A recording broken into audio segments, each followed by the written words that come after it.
টিটন চ্যানেলের বন্ধুরা, আজকে তোমাদেরকে আরেকটি নতুন ভিডিও সম্পর্কে বলতেছি আর কি। আজকে নতুন আরেকটি রেসিপি। এটা হচ্ছে আমরা যেটি করলাম আর কি, আলু, বটবটি, টমেটো, আর তার সঙ্গে দিয়ে দিলাম হচ্ছে পেঁয়াজ, মরিচ, আদা, রসুন, যেগুলো ছিলেছি এগুলো লালি দিয়ে দেবো, লালি খাবে। আর আমরা যে রেসিপিটি তৈরি করলাম সেটি হচ্ছে এই জিনিসটি দেখো বন্ধুরা, কত সুন্দর হয়েছে। এটি হচ্ছে সরাসরি ভাজি, আজকে সরাসরি গ্যাসের চুলায় রান্না হচ্ছে। তো এজন্য যেটি করতে হবে, প্রথমেই তোমরা এগুলো আলুগুলোকে পিস পিস করে কেটে নেবে সুন্দর করে, তারপরে বরবটিগুলোকে ভালোভাবে কেটে নেবে, আর তার সঙ্গে টমেটো সুন্দরভাবে কেটে নেবে। কেটে নিয়ে একটি গামলায় রেখে দিবে, এবং তারপরে যখন তার সঙ্গে তুমি পেঁয়াজ, রসুন, কাঁচামরিচ এগুলো আলাদা করে একটি বাটিতে কেটে নেবে। কেটে নিয়ে মরিচগুলোকে আলাদা রাখবে, রেখে 1 চামচ তেল কড়াইয়ের মধ্যে দিবে। দিয়ে তারপরে রসুন আর পেঁয়াজ এগুলোকে ভাজতে হবে। এজন্য তেলের মধ্যে প্রথমে হলুদ দিয়ে দিবে 1 চামচ, লবণ 1 চামচ, তারপরে হচ্ছে মশলার গুঁড়া যেগুলো ব্লেন্ড করা থাকে, জিরা, দারচিনি, এলাচ এগুলোর গুঁড়া দিবে 1 চামচ। দিয়ে তেলের মধ্যে ভাজা হয়ে যাবে। তার পরবর্তীতে তুমি তখন সেখানে পেঁয়াজ, রসুন দিয়ে দিবে। পেঁয়াজ, রসুন দেওয়ার পরে সেগুলো 5 মিনিট পরিমাণে ভেজে নিবে। যখন পেঁয়াজ আর রসুন লাল লাল হবে, কাঁচামরিচগুলো আগেই দিবে না, কারণ তেলের মধ্যে কাঁচামরিচ যখন ভাজতে যাবে তখন সেটি একটু ঝাঁঝালো গন্ধযুক্ত হয় এবং তার ফলে তোমার হাসিও হতে পারে। তো এই জন্য কাঁচামরিচটিকে আলাদা রাখবে। টমেটো, আলু এগুলোর সঙ্গে, বটবটির সঙ্গে রেখে দিবে একটি গামলায়। তারপরে যখন লাল লাল করে ভাজা হয়ে যাবে, তার মধ্যে জাস্ট একটি ডিম ভেঙে দিবে। আমরা আজকে দিয়েছি একটি ডিম। এই ডিমটি দেওয়ার পরে দেখো কত সুন্দর ডিম এখানে ছড়িয়ে উঠছে। দেখো ডিমগুলো দেখতে পাচ্ছ। তো একটি ডিম সেখানে ভেঙে দিবে, ভাজা পেঁয়াজ আর রসুনের মধ্যে ভেঙে দিয়ে সেখানে নেড়ে নিবে। নাড়লেই কিন্তু দেখতে পারবে যে তোমরা কি সুন্দর ডিমটি এভাবে ভাঙা ভাঙা হয়ে যাবে।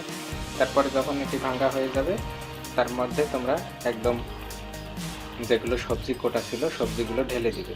দেওয়ার পরে সেখানে তোমরা সবজি যখন ঢেলে দেওয়া হয়ে যাবে, তার সঙ্গে সঙ্গে কিন্তু মরিচও দিয়ে দেবে। যখন মরিচ দেবে, কাঁচামরিচ ওর সঙ্গেই থাকে দেবে। তারপরে তোমরা সেখানে পানি দেবে পরিমাণ মতো, 1 গ্লাস পরিমাণে। কারণ আমাদের মশলা তো ভাজা হয়ে গেল, কিন্তু আমাদের তরকারিটি তো একটু সেদ্ধ হতে হবে, যেহেতু আলু ভাজি আমরা সরাসরি করতেছি। এখানে রাইস কুকারে আলু সেদ্ধ করে নিয়ে নিই, তো এজন্য সুন্দরভাবে অবশ্যই 1 গ্লাস পানি দিয়ে দেবে। 1 গ্লাস পানি দেওয়ার সঙ্গে সঙ্গেই কিন্তু সুন্দরভাবে ঢাকনি দিয়ে দিবে। আশা করা যায় 5 থেকে 10 মিনিটের মধ্যে আলুগুলো সেদ্ধ হয়ে যাবে। গ্যাসের ফ্লেমটি একটু মিডিয়াম ফ্লেমে দিবে। আগুন দিলেই দেখো তোমরা কত সুন্দর একটি ভাজি তৈরি হয়ে যাবে। খেতে অবশ্য খুবই সুস্বাদু লাগবে। তো আশা করা যায় তোমরা এইভাবে কিন্তু ভাজি করতে পারো। এক্ষেত্রে যেহেতু পেঁয়াজগুলো তেলে ভাজা হচ্ছে, পেঁয়াজ আর রসুন, তরকারিটি অবশ্যই সুস্বাদু হবে। এজন্য শুরুতে তোমরা একটু ভেজে নিবে। দেখা যায় যে সব কিছু একবারে পানির মধ্যে দেওয়া যায়, কিন্তু সেক্ষেত্রে স্বাদ একটু কম হয়, পুরোপুরি সেদ্ধ রান্না হয়। আর যখন তোমরা একটু আলাদা করে শুরুতে হলুদ, তারপরে হচ্ছে মশলার গুঁড়ো এগুলো যদি ভেজে নাও, তাহলে তরকারিটি সুস্বাদু হবে এবং সুঘ্রাণ ছড়াবে, আর খেতেও অনেক দারুণ সুস্বাদু লাগবে।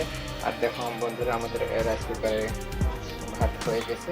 আজকে একে আলাদা কোনো এখানে সেদ্ধ কিছু দিইনি, সরাসরি ডিম দিয়ে আলু ভাজি আর তার সঙ্গে বটবটি সবজি রেসিপি। তো আশা করা হচ্ছে আমাদের এটি আর 2-3 মিনিটের মধ্যেই হয়ে যাবে, যেহেতু গ্যাসের ফ্লেমটি একটু বাড়িয়ে দিই। আর গ্যাস ব্যবহারে অবশ্যই তোমরা সাবধান থাকবে। বিভিন্ন জায়গায় নানা ধরনের গ্যাস দুর্ঘটনা ঘটছে, তারপরেও তো মানুষ চলছে।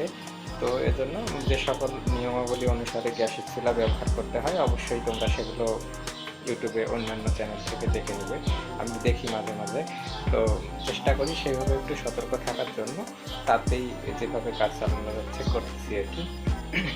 তো তোমাদের উদ্দেশ্য তোমাদের উদ্দেশ্যে ভিডিওগুলো করা। অবশ্যই চ্যানেলটি লাইক, কমেন্ট এবং সাবস্ক্রাইব করবে, শেয়ার করবে, আর নতুন নতুন রেসিপি দেখতে পারবে।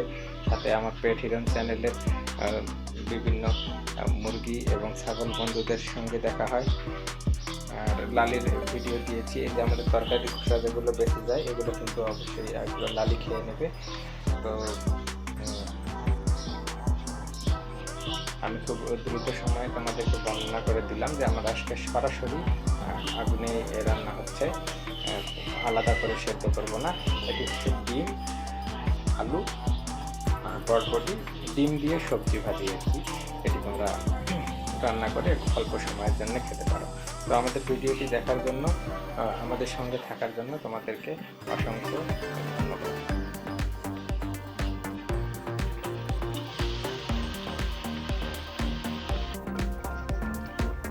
এই যে বন্ধুরা, তোমরা সবাই দেখতে পাচ্ছ যে তৈরি হয়ে গেল সুস্বাদু।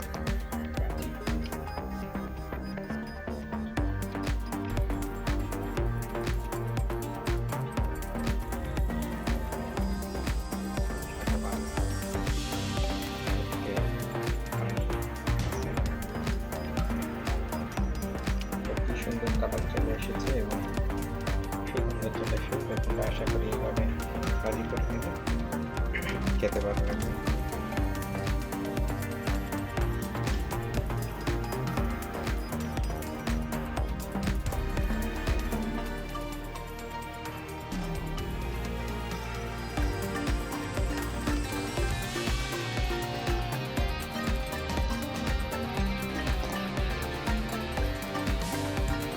বন্ধুরা, ভিডিওটি অবশ্যই ভালো লাগলে লাইক, কমেন্ট এবং শেয়ার করবে এবং চ্যানেলটি সাবস্ক্রাইব করতে ভুলবে না।